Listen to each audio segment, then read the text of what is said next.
नमस्कार, कर्नल अजय सी और astro money group first global astro finance digital channel से आपसे मुखातिब होता हूं। आज 27 जून सन 2026 शनिवार।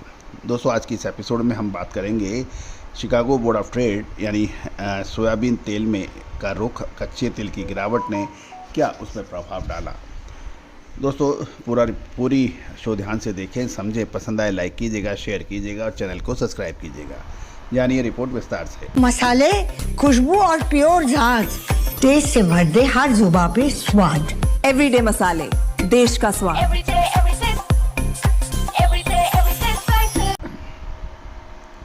दोस्तों, खबर निकल के आ रही है कि शिकागो बोर्ड ऑफ ट्रेड यानी सीबोर्ड पे सोयाबीन तेल के बाजार में मिला जुला रुख देखने को मिला, जहां एक तरफ हाजिर महीनों में मजबूती बनी हुई है, दूसरी ओर कच्चे तेल की कीमतों में भारी गिरावट ने बाज़ारों में की तेज़ी रिबाउंड पर लगाम लगाई है। जुलाई और दिसंबर महीनों के बीच में का जो इन्वर्जन है, बाज़ारों को तत्काल सप्लाई की कमी दिखा रहा है, जबकि आगामी नई फसल की बेहतर आवक की संभावनाओं के कारण आगे के महीनों में डेफर्ड मंथ में कीमतों में दबाव देखा जा रहा है।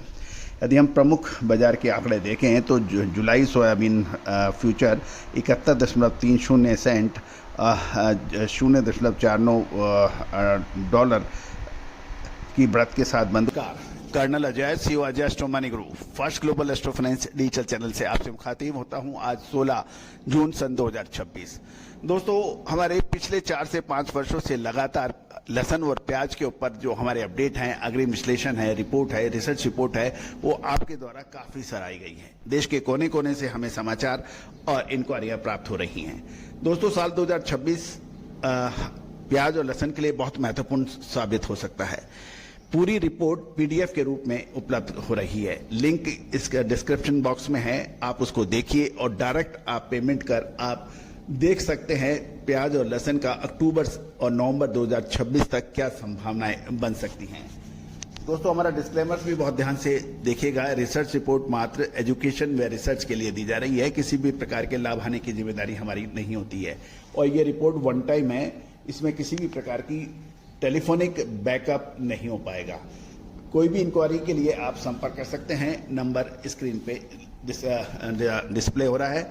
साथ साथ पेमेंट कर आप डायरेक्ट लिंक के ऊपर क्लिक कीजिए, पेमेंट कीजिए और प्याज और लहसुन की पूरी जानकारियां अक्टूबर से नवंबर 2026 तक प्राप्त कीजिए। All the very best, good luck, happy trading है। और दिसंबर सोयाबीन तेल 67.09 लगभग 0.10 मामूली गिरावट दर्ज की गई है।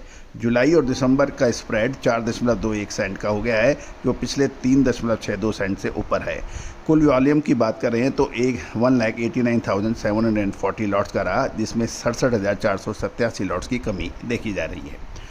अब बाज़ार की हम स्ट्रक्चर देखें तो सप्लाई का दबाव की बात की जा रही है, जब बाज़ार का कर्व वर्तमान में बैकवर्डेशन की स्थिति में है, यानी जुलाई अनुबंध 71.30 और दिसंबर अनुबंध 67.09 से ऊपर चल रहा है।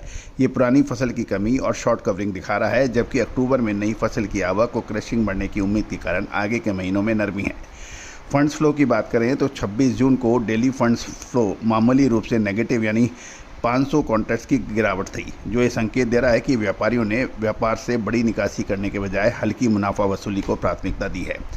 अब हम क्रॉस मार्केट क्लू की बात कर लेते हैं तो कच्चा तेल यानी क्रूड ऑयल 4 महीने के निचले स्तर पर आ चुका है और WTI क्रूड अगस्त 2.69 डॉलर की गिरावट के साथ 69.23 प्रति बैरल पे आ गया है। शुद्धता ऐसी जो हर घर की पसंद बने। सुधा महेश ठक्कर, हल्दी के विश्वसनीय निर्यातक। आज ही संपर्क करें। स्ट्रेट ऑफ हॉर्मुज़ के रास्ते टैंकर की सुचारू आवाजाही से सप्लाई की चिंताएं कम हुई, जिससे कच्चे तेल ने बाजार पर दबाव बना दिया है।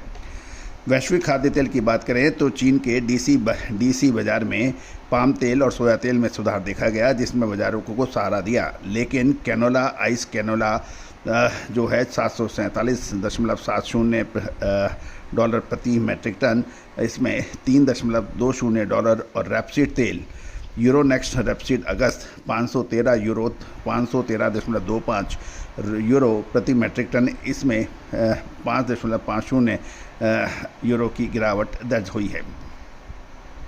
मलेशियन पाम ऑयल की बात करें तो बीएमडी सितंबर सीपीओ 4566 रिंगट प्रति मेट्रिक टन पर हल्की गिरावट के साथ देखा गया, जबकि जून 1 से 25 जून के दौरान निर्यात मजबूत मलेशियन क्रूड ऑयल का रहा। मार्केट की बात करें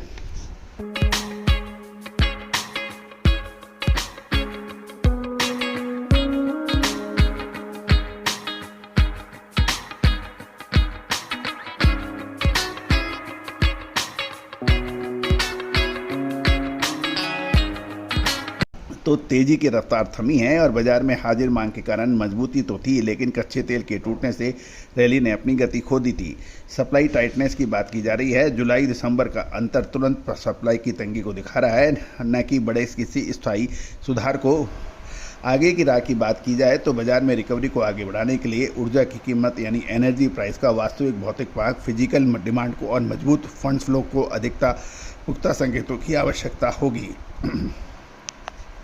तो कुल मिलाकर खाद्य तेलों में अब एक निर्णायक मोड़ आ गया है और आगे मजबूती की संभावनाओं में विराम लगा हुआ है। दोस्तों, चैनल को लाइक कीजिए, सब्सक्राइब कीजिए। All the very best, good luck, happy trading.